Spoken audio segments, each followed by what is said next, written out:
Yes, this is Fred Bowden. Sorry, this is part two of Off the Wall witness tampering.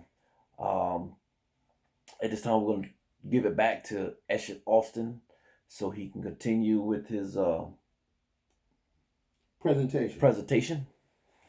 What we're dealing with here is corruption on many levels.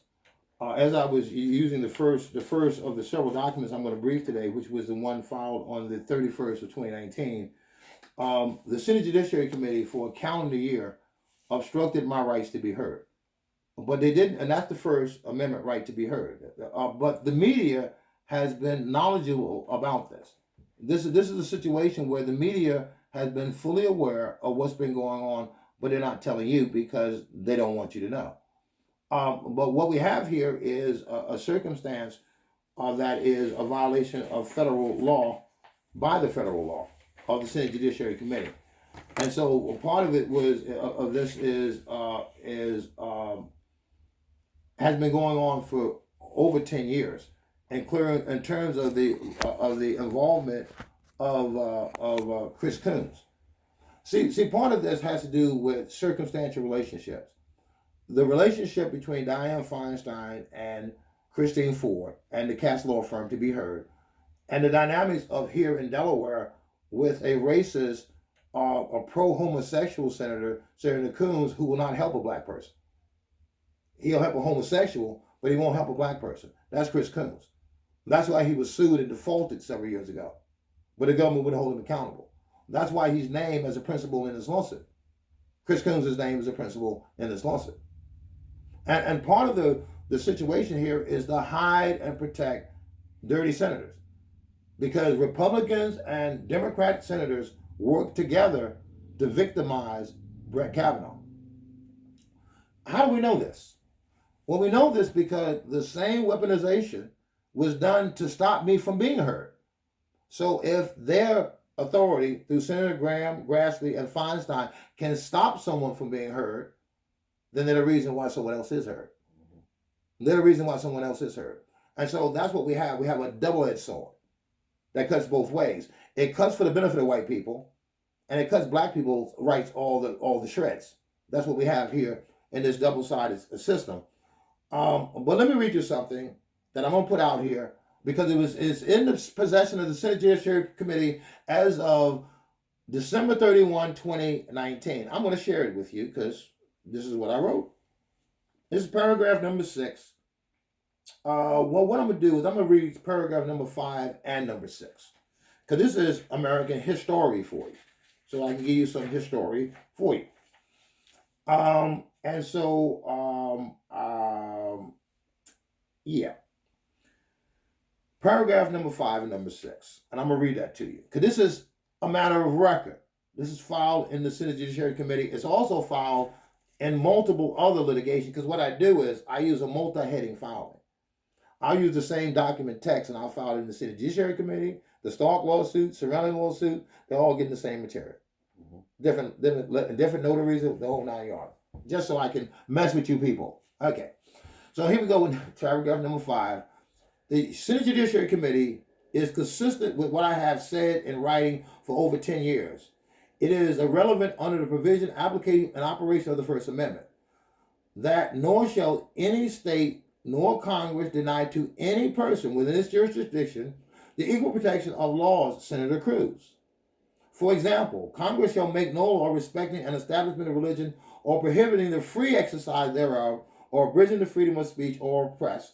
Eshet Austin is obstructed factually and suppressed in both religious expression rights and in both speech and press rights going into a third year by the Senate Judiciary Committee, Senator Graham, Grassley, and Feinstein.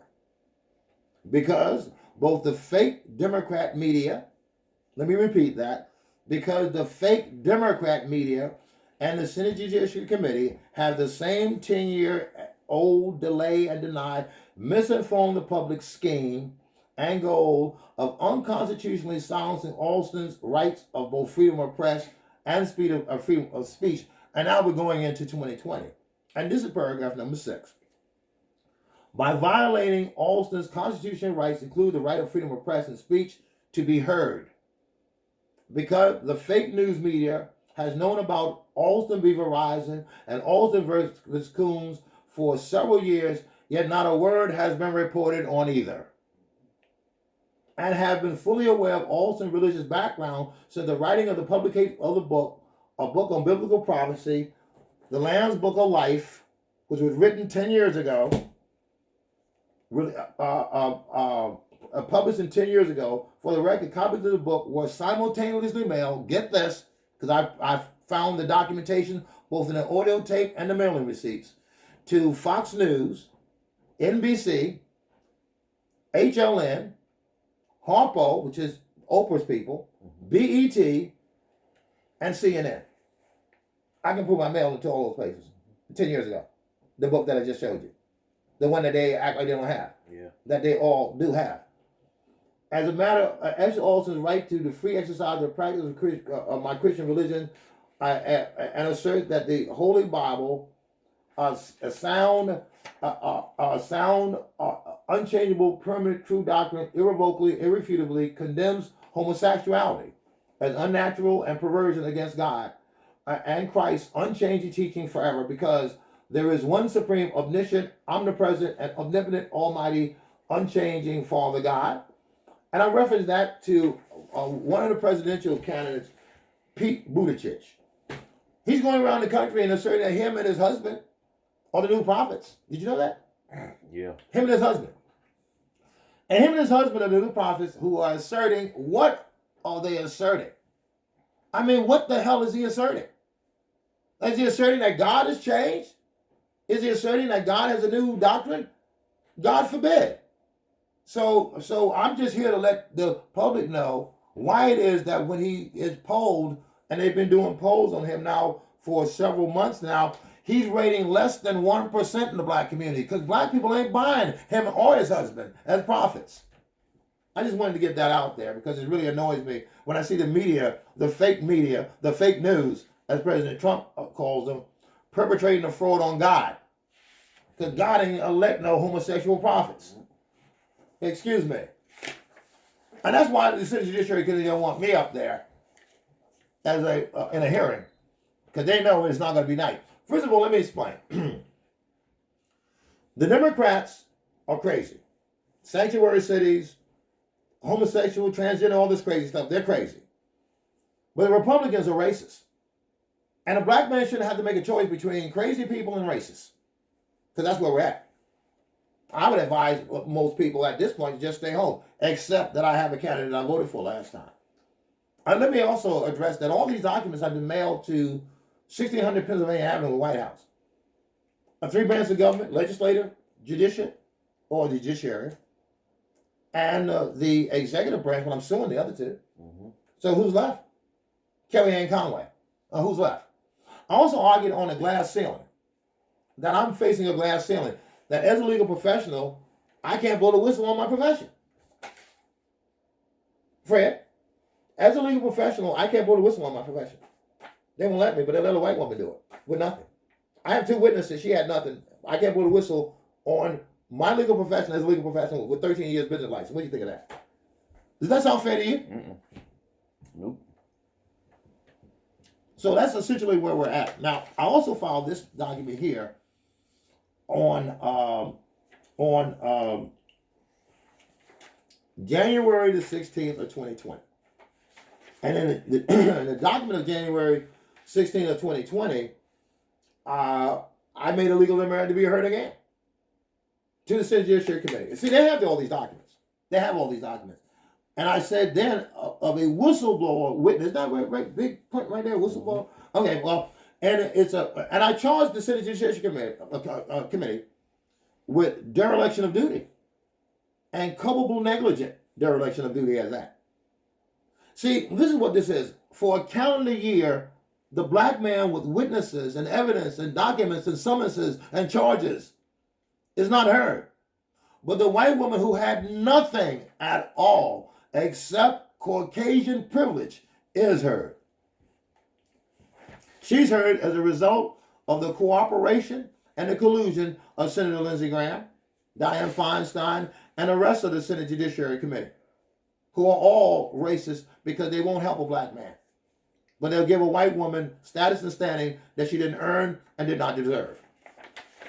And that's what was briefed. Now, the Senate Judiciary Committee has a little issue. Let me explain the law. I'm a legal professional, and I'm known for finding ways to sue people. And I'm also known for doing a lot of research on legal issues, and that's what paralegals do. And the Whistleblowers Act of 1989 is not the only law I incorporated. No, it's not. I incorporated 18 U.S.C. 1512. And that's the witness, victim, and informant law. That's a felony. That's part of the RICO status of laws. That's racketeering law. And what witness tampering says is, I'm a informant, Senator Graham, and I come to you as a fact witness, Senator Graham. You're required to give me the same status and standing you gave the white woman with nothing. Senator Graham, Feinstein, Coons, and all the rest of you clowns. And I say clowns because I have no respect for any of you. There's another consideration here, and that is Mr. Miller and Mr. Henry, because they're my two witnesses to all this. Why is it that they don't want them to be heard? Well, let me explain about Mr. Henry, for example. This whole fraud started with Verizon. When I filed a complaint against Verizon in Delaware Superior Court as a bait and switch fraud complaint, that complaint was illegally judge shot to Judge Stark and changed to a Fair Debt Collection Practices Act case. But there's one thing that they didn't consider, and that is I'd still be here and sue Weber Gallagher, the law firm who committed the fraud, and that I have fact witnesses. Because what my fact witness is, Mr. Henry, I met him on the 4th of May of 2017 at Superior Court. Guess what he will testify? I met him filing a bait and switch fraud complaint in the Superior Court. So I have a witness that that's what I filed. Now you don't have to just take my word for it. So how did it magically transform, metamorphosize from when I filed it? What about the Fourth Amendment? Mm-hmm. Your right to be secure in your persons and papers. Those papers were controlling over anything that happened subsequently. That's right. So what we have here is absolute proof that I can win. Now, they didn't expect that I would sue Weber and Gallagher, the law firm, but I did. And that's where the obstruction started with the summonses. Because they will not Judge Stark, who is now the judge of record, in summonses against him. Mm-hmm. That's what we have before the Senate Judiciary Committee for a calendar year. With my two fact witnesses obstructed, with me obstructed, for the benefit of who? Lawyers, who can be treated like royalty, American royalty. But there is no such thing as American royalty. That's what you've been charging President Trump for the last year.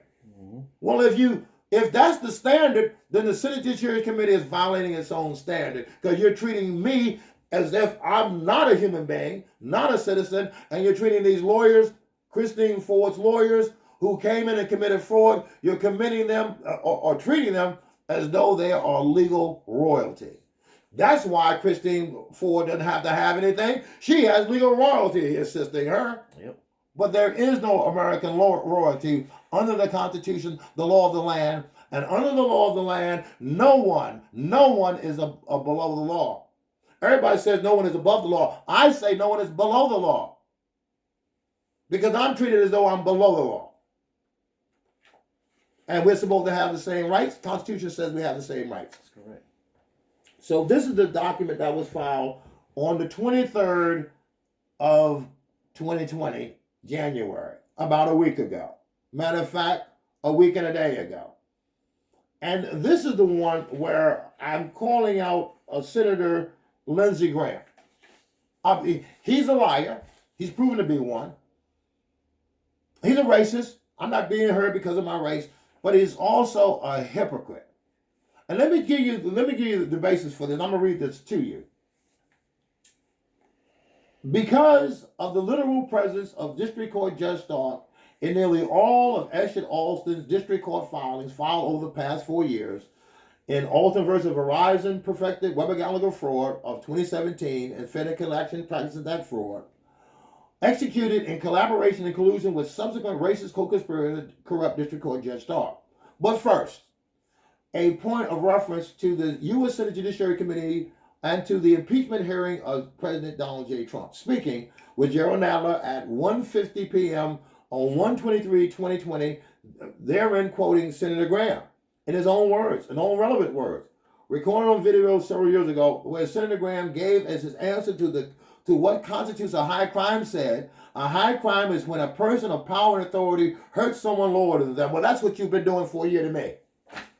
Lindsey Graham, you're a hypocrite, you liar, and you racist. And that's what this is all about. All this is to protect Weber Gallagher law firm. Because once they issue the summonses, it will take me all of 5 minutes in front of a jury to show that they committed fraud in Weber Gallagher in the case of Verizon, and that this was fraud committed by them that I can prove. Because I have witnesses that I can prove this with. Mr. Henry met me on the day I was filing my bait and switch fraud complaint. That's what he will testify to. There was no Federal Collection Practices Act complaint until you changed it later on. Well, that's witness and informant intimidation and witness tampering. You violated federal law when you did that. Now, in terms of this current filing,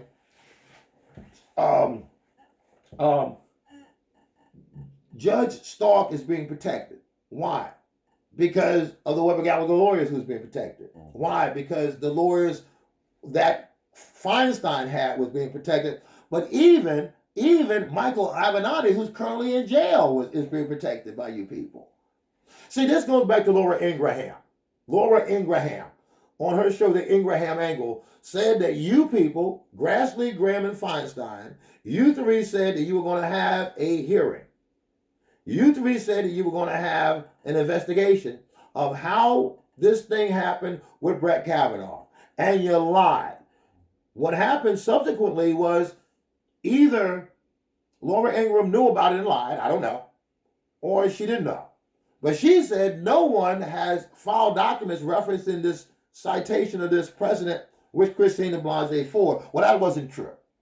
Because myself and my two witnesses filed documents, and I have the mail receipts to prove it, in September the 3rd and the 10th of 2018. So, we got you, and you're committing fraud to not allow us what the Constitution guarantees. It's not an allowance, it's not for you to allow us what the Constitution guarantees. And so that's why I'm here. Now, since this is going to be partially, the investigation and this hearing is going to be partially on Verizon, I did something that will prove my point beyond any reasonable doubt. My assertion was that although Judge Stark could obstruct discovery, that Verizon couldn't. And that the demand for documentation of discoverable information, which I made in writing, they would have to adhere to. So in order to test the theory, you have to test the theory. So I had an issue with my new service provider, Comcast. And I found similar documents with them because of some irregularities with their billing with Comcast, almost identical to the documents I filed in Verizon, the two on the 4th and the 7th of May. Identical almost. You look at them, once the hearings occurred, I'm going to get my hearing at some point, Senator Graham, because the President of the United States has a vested interest in what happens here. Why? Because if not, the only whistleblower who has appeared positive to President Trump has not been heard for a calendar year. Mm-hmm. Is that because I'm black, or is that because I'm a Trump supporter? Maybe it's a combination of both. But what I did was, with the Comcast opportunity, is I filed notice just like I did in Comcast to see what would happen. Because in Comcast, what they should have done was furnish me the records of the entirety of the transactions with them to show what had occurred. Mm-hmm. So I tested that theory. Well, here's the nice letter from Comcast. Verizon, because I want you to know about this one.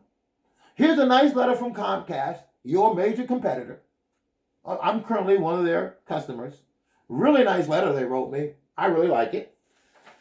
But here, Verizon, is the 68 pages of the documents dating back from my first transaction and the first payment all the way to the last. exactly what you have not done in 3 years. Aided and abetted by Judge Stark and your corrupt law firm of Weber and Gallagher and 3 corrupt lawyers, Calestri, Stark, Stark is the judge, Calestri, Sherlock, and McLaughlin. And yes, I have live summonses on these people, Rule 4 summonses on these people. But I just want you to see the evidence that's going to be produced that Verizon committed fraud. I'm going to be using Comcast evidence that Verizon committed fraud. Now let's change the subject. I wrote President Trump a little letter recently, and I enclosed the United States Space Force Donald J. Trump Starship 1. This is what it looks like. That's and I'm putting this out there so that if you see anything like this from George Soros, you'll know that he stole another one of Austin's ideas. Not just the Shepherd idea, but he stole another one of them. But this is the starship. As you notice, is made in the shape of the Star of David. That's why I call it a starship. Okay, and to show you that this is real, and I sent the president a copy of that document, but I also sent him a copy of this. This is a 3-dimensional representation of this invention. Yes, and so that's where we're at in terms of that's where the shepherd idea that's referenced in my book 10 years ago came from. What am I saying? Well, I'm not quite sure. Quite frankly, I had a set of visions to build this thing, and I built it, and I can show you what it does. I've showed you in the drawing that this is going to be an actual vehicle at some point. So to summarize where we're at, here the first of 2020, I'm not here just on my own behalf. I'm here on the behalf of Mr. Henry, Ronnie Henry, and Mr. Miller, Christopher Miller, who say that we are fact witnesses to what Mr. Alston is saying. We know that what he's saying. For example, Mr. Miller was there when I turned in the equipment, Verizon's equipment, and all of this stuff. And he is there in documents that I told him, well, what about the rotor I paid for? And they said, well, we'll send it to you. Well, why would I want you to send it to me when I'm turning your stuff in? That's correct. He's a witness to that conversation. He's a witness to that. So I can prove that it was a bait and switch fraud complaint, and I can prove that Verizon committed fraud. And I can prove that the lawsuit against their 3 lawyers. See, this is the deal. You guys didn't think I would sue the Weber Gallagher lawyers, but you're just stupid. Really? Really? Think about it. Think about how stupid you are. Okay. I knew that Judge Stark was going to obstruct the record with no discovery, with no hearings, and would violate Rule 12b-6. Rule 12b-6 is important here.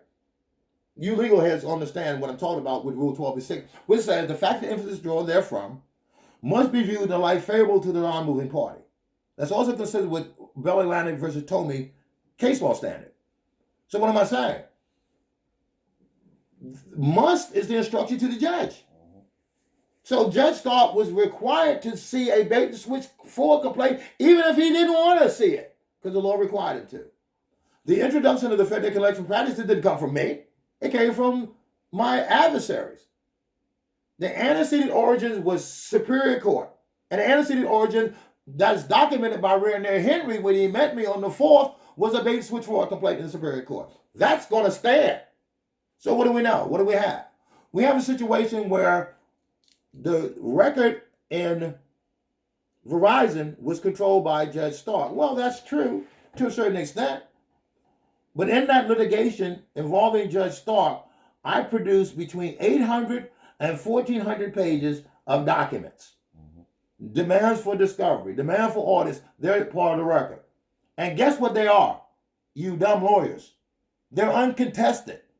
You should have had him had at least one hearing to contest the documentation of the record, but you didn't. So that record is uncontested and contemporaneous. It'll stand up in a court. So what do we know? That record will stand up in a court in Weber Gallagher. That's why I sued you. So what do we have now? Who is the judge of record in Weber Gallagher? Judge Stark. What is 28 USC 445? Disqualification. It says that if a judge is impartial or if a judge is biased, he has to disqualify himself. Excuse me. You're the judge of record in Verizon. You're a fact witness in Weber Gallagher. You have to recuse yourself. Mm-hmm. I filed a lawsuit against this judge. I have Judge Stark in federal court. In the lawsuit I filed against Judge Stark in federal court, it's currently pending. And what is the status? Judge Stark has committed fraud. And he was aided and abetted by corrupt system, the Senate Judiciary Committee. Mm-hmm. But there is no statute of limitation on fraud. None. And so this is just as applicable in 2020 as it was in 2019. And me and my witnesses want to be heard. No, we demand the right to be heard because the Constitution backs up the demand. And that's where we are in 2020, this 31st day of January. You have any comments you'd like to incorporate, no. Mr. Bob? No, none at all. Well, I think we pretty well briefed these people. I think they'll understand where I'm coming from. I want my hearing, demand my hearing. My witnesses demand the hearing. The right to be heard is constitutional. It's not obligatory. It's not optional. It's the law. Senator Graham and Senate Judiciary Committee. Because your transpolitical, bipartisan corruption has been exposed. Thank you for listening and for viewing this video or this posting here on where we're going to post it. Well, wherever we're posted, we're going to be posted out there somewhere. And to those who see it, pass it on. Repost this, what you see here. Repost it. The whole point of this is that if Donald Trump said that there's a swamp out there, we're up to our nose hairs in alligators. And all we're saying to President Trump is keep your word. Mm-hmm. Some of us took your word and took it seriously enough to get out on a limb in exposing this corruption. You said exists. Well, we see it exists. I'm the only whistleblower that I know of who has ever appeared to support you, President Trump, and I'm the only one who you haven't heard in the calendar year. I think that bears some consideration from your legal staff to make sure that I get the hearing and get the same treatment, public hearing, broadcast hearing, that Christine Blasey Ford got with less than nothing in support of it. No witnesses, no documentation, an allegation, 36 years old. And she gets everything with nothing. I get nothing with everything. Thank you for your time. We thank you for watching Off the Wall Witness Tampering. Be sure to watch this and our other videos that we posted. And we will be sure to be posting some more here in 2020. So keep an eye out for us, and I hope you enjoy our video, and I hope you continue to like our videos and help get the word out. Thank you, and we'll see you soon.